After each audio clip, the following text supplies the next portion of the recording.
And I want to raise some issues which are complexities and inherent contradictions in how we try to take up the major challenge of nutrition globally. I have looked at it from these four items. One is we need to actually look at nutrition from our habitual diets. And this is important because a good question would be, if you ask anybody from outside, they'd say the majority of the people in India are vegetarians because their habitual diet is generally animal protein or animal source free. But if you actually look at it deeper, people are looking at their habitual diets because they do not have access to expensive animal protein diets. And so generally their habitual diet is a vegetarian diet. So when you say most Indians are vegetarian, they are not habitual vegetarians. At the same time, when we try to assess what the food needs are, we need to look at what the habitual intakes are at the current time. Then I'd like to quickly go through the nutrients in the diet, composition of the diet, and physical activity. Nutrition is incomplete. Food and diet and food systems is incomplete without some mention of physical activity. Okay, nutrients, for those who don't know, those of you who are new to it, we have macronutrients, the large nutrients, those that provide calories, and calories and energy are important because this is what is used to assess adequacy of intake, and this is the criteria that is used to assess the number of people who are food insecure, about which I shall discuss later on when we look at the health consequences and the economic consequences of malnutrition. Protein. When we talk about environmental impact, which I think Tara will talk about later, we look at the contradiction between animal protein and vegetable proteins. When we talk about vegetable proteins, we are actually referring to proteins from legumes. When they are wet, they are from beans. In India, we use the term pulses very often. And pulses are actually dried legumes. So both of them, whether they are beans or legume or pulses, we are referring to legume proteins.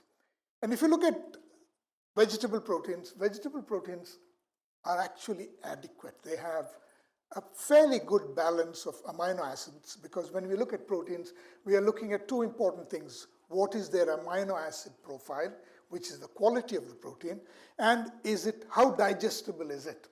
And if you look at vegetable proteins, actually, you can see that they have all the amino acids. We can get all the amino acids we want. And if anything, if you look at the Asian situation, if in fact vegetable proteins do not provide anything, they may be marginally deficient in lysine.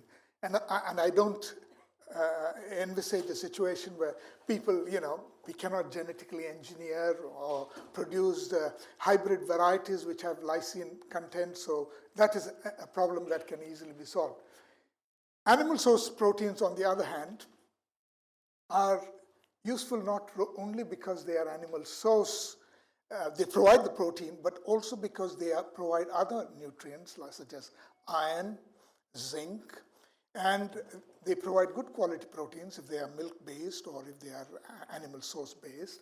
And also the other complexity is that introduction of small animals into small farm holders actually is a process by which we can enhance their livelihoods too. So clearly, when you look at, is it animal source, or is that going to be a big issue with regard to environmental change if all of the people in India begin to eat animal source foods? There are several issues we need to look at, and there are several contradictions in between which actually create more challenges for us. Then, of course, there are the whole issue of fats, and the whole story of fats is even more interesting as it is emerging, because we moved from a stage when we talked about the types of fats, saturated, polyunsaturated fats, and then we talked a lot about the importance of fish, marine source of fats, and we heard how fishing is in the long term not sustainable at all. And then at the same time, we are saying that it's an important component of the diet because it provides something for the development of the brain and so on. So we have an issue there. Then there are micronutrients. The problems with micronutrients mainly are, from a global perspective and from India's perspective, for instance, would be vitamin A deficiency, iron deficiency, and perhaps zinc deficiency, which needs to be addressed. And then there are other constituents which are now becoming important, a whole range of phenolic compounds and so on, antioxidants and so on, and all of these are very important. Then we have the actual composition of the diet, and when we look at the composition of the diet, a simple rural householder might have a energy-dense, cereal-based diet, which can provide a lot of nutrients, but provides a poor dietary diversity, and therefore causes marginal deficiencies in micronutrients, and that is one issue on one end of the spectrum. On the other end of the spectrum, we have people who have affluence or who have access to different types of foods, and we notice that sugar and sugary drinks, the consumption of it is going up consistently in all parts of the world and also in India. And we have a lot of processed food. There is increased production of animal foods and dairy products, which are also increasing in most of the developing countries. And as a result, if you look at, for instance, the UK alone over the last 50 years, you can see that cereals are being replaced by fats and animal-based proteins. So similarly, we have a change in dietary fiber, which is an important constituent of the diet, and there is a serious system of change in food systems. A good example would be what took 8 decades, the supermarket revolution in the US, occurred in Brazil in just 1.5 decades. In 15 years, the same amount of expansion of supermarkets took place. So the food system is also changing, and all of this changes the composition of the diet, and which creates problems, complexities, and challenges. So all of this process that all developing economies go through, the demographic transition, the epidemiological transition, and along with that we have what is called, referred to, thanks to Barry Popkin, the nutrition transition. Food systems are changing. The predominance of one constituent is now being replaced by some other constituent in the diet. And all of this is partly driven by the whole process of globalization. And the net loss is really a loss of traditional diets that is taking place all the time in these countries. Sorry, I just wanted to show you how this was the cover of The Economist in 2003, which shows the evolution of man changing from one type right up to the other, where processed foods and sugary drinks are the main constituent of the diet. Then we come to physical activity, and I said I did want to talk about physical activity, and here we are referring to occupational activity, which has changed dramatically between the 60s and the 80s. And this slide just shows how, as economic growth takes place, there will be a remarkable change in the amount of time we spend on occupational activities. At the same time, leisure time activities and what are considered by WHO as obligatory or discretionary activities are also important, and they have an important role to play, and we need to cater to that too at the same time. All of these are constrained by changes in space, how playgrounds in schools are being taken away to build multi-story complexes, and all of this reduces the amount of physical activity children start having opportunities for. And then there are also issues with regard to physical activity which relates to the gender and the age of the person. For instance, gender is an important element with regard to time, allocation of time, and so is age. Finally, we come to, I wanted to talk about the health consequences, and there are estimates of costs of what happens with the nutrition, both with regard to undernutrition as well as overnutrition, and these run into billions of dollars, both for micronutrient malnutrition, for the effect of stunting on cognitive and physical development, future employment, and so on, runs into billions of dollars. And developing countries are also facing what was referred to as the double burden, where obesity is also occurring simultaneously as undernutrition. And here you see the latest figures where in less than a decade, how there has been an increase in obesity, overweight and obesity in several developing countries. And it is now estimated that there are more obese people and overweight people in the developing world than in the economically developed world. Thank you very much. I'm going to make 5 points. I was asked to address the issue of power, picking up on my friend Prakash Shetty's talk. Why should we consider power when thinking about food and nutrition? It's because power determines and shapes who gets what, when, how, and if. It's as simple as that. It also, power mediates the norms, what you referred to, Prakash, as the habits. These are old social science notions of habituation and normative behavior. But power allocates resources between rich and poor, indeed enshrines the relationship between rich and poor. One of my favorite stories in food is the first woman MP in Britain, Member of Parliament in Britain, was Lady Astor, an American woman, and who went around the country campaigning on issues of democracy and women and food. And she always used to say the poor could eat healthily if only they would eat cod's head soup. That was taking the head of the cod and boiling it and turning it into soup. And she never gave that speech ever again when someone heckled her in the audience and said, "But who gets the cod?" That is why power matters. It's about who literally gets the allocation of resources. Power matters because it's fascinating in itself. We academics like it. It's interesting to study shifts in power. But it's also, I think, a term that is deeply threatening to sustainable development. I speak as someone who has known Brundtland, met her, and had meetings with her, but I now fundamentally reject that notion of sustainable development as just being about economy, society, and the environment. I don't think it's helpful. So I'd like to lay that down as a radical thought. I don't think it's helpful in food, and when I was a government commissioner on the Sustainable Development Commission here in Britain, we ended up with arguing a much more complex notion of what we mean by sustainable development. It's got to be about quality, taste, those factors. Secondly, obviously the environment, but by society, what do we mean by that? Brundtland, the doctor, didn't even include health in that. But there are clear social and cultural factors to food.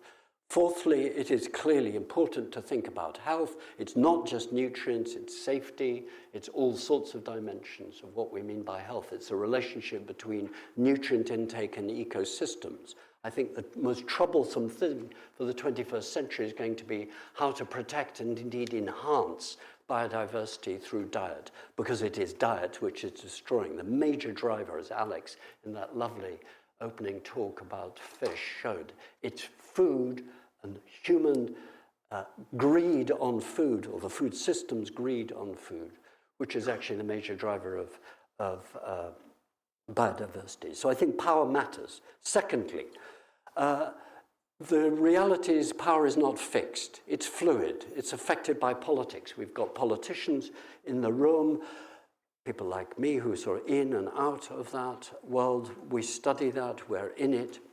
And there are, I think, very important different dimensions of power. Firstly, state power. We are seeing now state power being unleashed to take Britain out of the European Union, but with a democratic mandate. But the history of food has been made by understanding states. The Roman Empire firstly grew entirely because it could feed itself by taking over other lands, but secondly almost imploded because it didn't look after its own relationships of trade within the empire, when literally Ostia silted up and when the empire started revolting. And we have experiences like that, not least Britain and India, the empire experience of that, and the Indians quite rightly fighting back and saying, get out.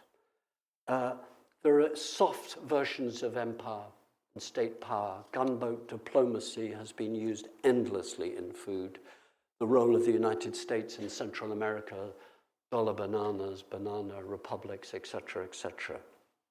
But in the 20th century, really, we've had a period which has overtly and on the surface been more civilized in the Gandhian sense of negotiated state power. The emergence of sort of the world trading systems, the European Union, these have all been attempts to civilize and tame power. But alongside it in the 20th century has been the growth of unparalleled corporate food power. Not since the era of the East India Company, probably the single most powerful food company has ever been experienced on the planet. Not since that period have we seen the level of corporate power that we now have. I've actually written a whole chapter on that in the new version of Food Wars. Any of you who know that book, that's all got the latest figures. I mean, if you look at the top 100 food companies in the world, which we dissect, they are basically producing soft drinks, alcohol, and dairy fats, and ultra-processed foods, which contribute to obesity. That is their business. And that is actually totally inappropriate. So corporate power has to be in this discourse. And then there's the third dimension of power, people's power. Someone, I think it was Alex, maybe it was you, Alfie, referred to the long tradition of riots and revolutions around food. Food has always been a driver for concerns about land ownership and access to land and availability. And with the growth of separation between towns and cities, that relationship has been mediated in very extraordinary ways. But in the 20th century, we've seen something completely new.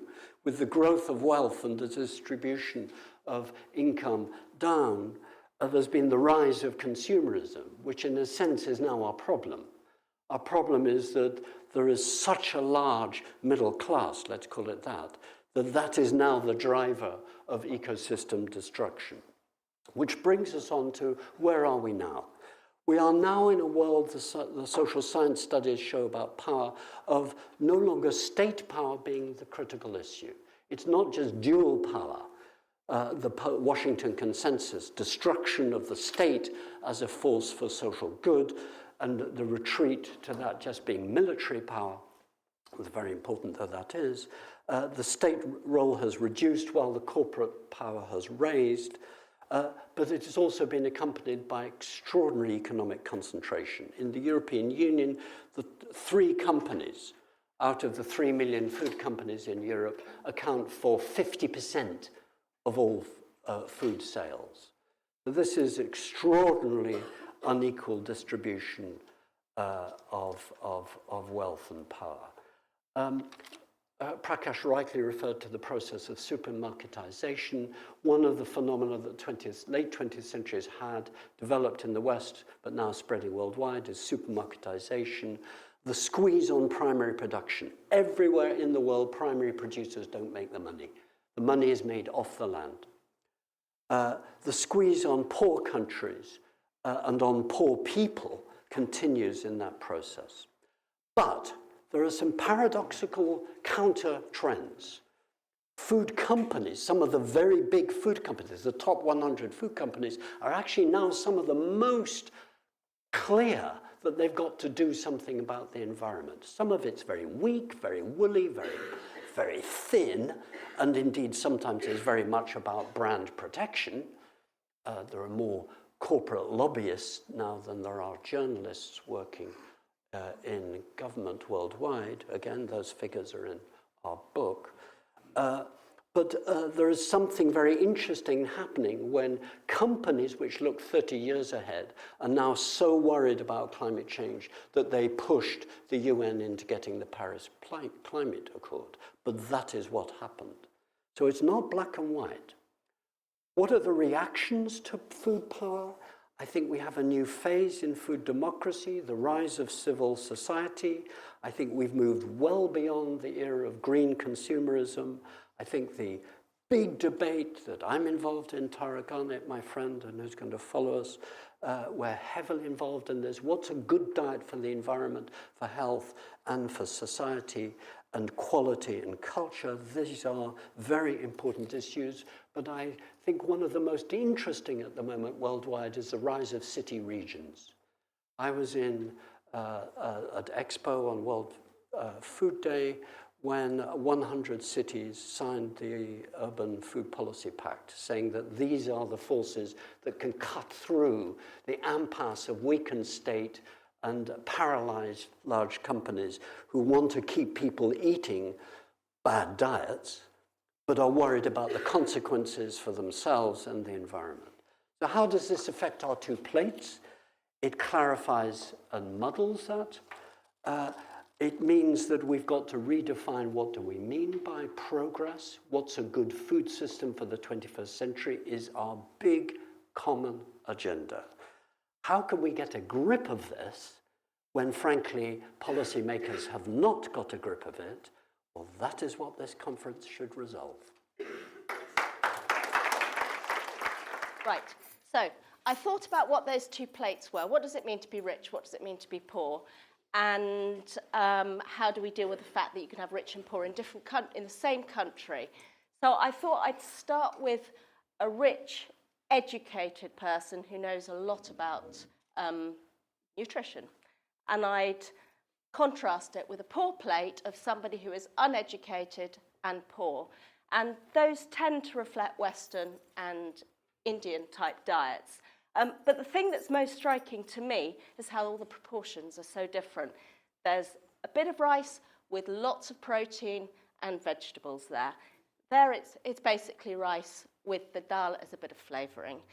But then, so having set up those two plates, I thought, Alfie, it's not two plates. It's much more complex than that. I felt I had to put in the burger because that's the classic Western one. And that reflects the power structures within the West of the kind of the poor trash food and the wealthy educated food. And then that's your traditional Indian plate. But you've also got all this going on. You've got your traditional Indian food, which is so much more copious, so much more abundant, so much more energy rich and available to a wider number of people, while there are still those people up there who only get the rice to eat. Plus you've got the advent of animal source foods, and you've got all your Western sweet, sugary, starchy foods. So it's a really complex picture, and there are, of course, many more plates you could add. So why is this important? Well, this is the big picture. I'm talking about the environment. The food systems, about 20 to 30% of global greenhouse gas emissions, with most of those impacts occurring on average at the agricultural stage, largely because of the production of animal products, livestock, plus also the land use change. Alfie has said that the food system is the major driver of biodiversity loss worldwide, and that's because of the changes in land use, which also gives rise to the release of carbon dioxide into the atmosphere, which causes climate change. And then beyond the farm gate, you get a more complex and geographically variegated picture with fossil fuel use driving most of the CO2 emissions, but in some cases you've got the burning of wood as cooking fuel and so forth. So that's the big picture. Now these are two pies, if you like, one for the UK and one for India. So this was an estimate that I put together, but others have put together these sorts of estimates. They come to very similar figures. The food system as a whole, from production through to processing, distribution, you taking your food home, putting it in the fridge, cooking it, etc., accounts for about 19% of the UK's greenhouse gas emissions. In India, there isn't a figure for that total figure, but there was an LCA which looked at a typical Indian plate. And what you notice that's so striking there is that agriculture is about 40-45% of, once you take fertiliser, of food-related emissions in the UK. In India, it accounts for most of the emissions. That's because the processing, the distribution sectors are more localised and less developed. But India alone, agriculture, without that additional post-harvest sector, it's about 19%. So really the messages there is that obviously, India is a very large country, so India's agricultural emissions are much larger overall. I've got the figures there. But also agriculture is relatively more important in India's overall emissions simply because it's a less industrialized economy. Per capita, agricultural impacts are smaller in India than in UK. So, and obviously agriculture accounts for most of those emissions. So there's a sort of lot of compare and contrast there.